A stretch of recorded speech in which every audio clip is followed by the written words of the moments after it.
Hello everyone, welcome back to my channel Srabanti Mondal. আমি শ্রাবন্তী আবারও চলে এসেছি একটি নতুন রেসিপি নিয়ে। আজকে আপনাদের দেখাবো আমি কিভাবে মোচার চপ বানাই। মোচার চপ বানানোর জন্য মোচা লাগবে। আমি এখানে মোচা সিদ্ধ করে রেখে দিয়েছি আর নিয়েছি একটি আলু সিদ্ধ করে রাখা মোচার সাথে আলুটাকে ভালোভাবে মাখিয়ে নেব।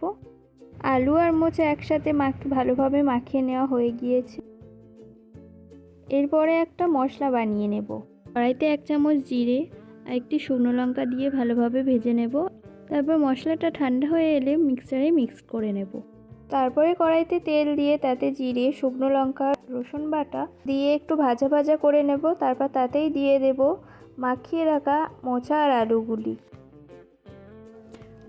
আলুগুলি দিয়ে ভালোভাবে একটু মিক্সড করে নেব।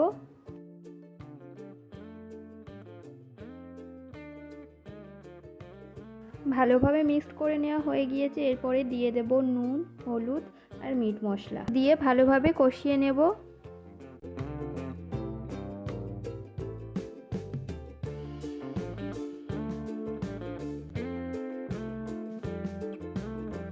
ভালোভাবে কষিয়ে নিয়েছি। তারপরে নামিয়ে নেব। নামিয়ে নিয়ে তার উপর ছড়িয়ে দেব আগে যে মশলাটি ভেজে গুঁড়ো করে রেখেছিলাম, সেই মশলাটি দিয়ে দেব।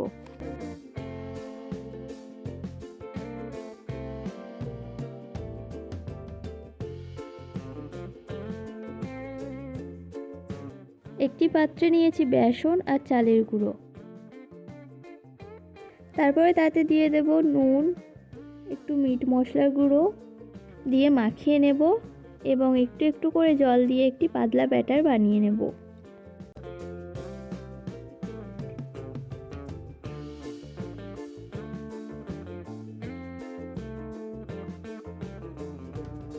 এভাবে একটা পাতলা ব্যাটার বানিয়ে নিয়েছি এবং কড়াইতে তেল দিয়ে দিয়েছি। তেলটা গরম হয়ে এলেই চপগুলো ভেজে নেব।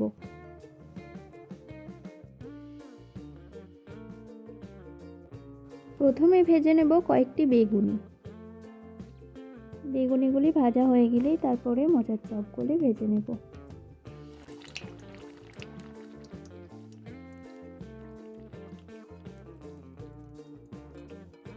এরপর মোচার চপগুলি ভেজে নেব। মোচার চপগুলি ভাজার জন্য প্রথমে গোল করে নিতে হবে এবং গোল করে নেওয়ার পর হাতের সাহায্যে চেপে গোল করে নিতে হবে। তারপর একে একে সবগুলি ব্যাটারে বুড়িয়ে তেলে ছেড়ে দিয়ে ভেজে নিতে হবে।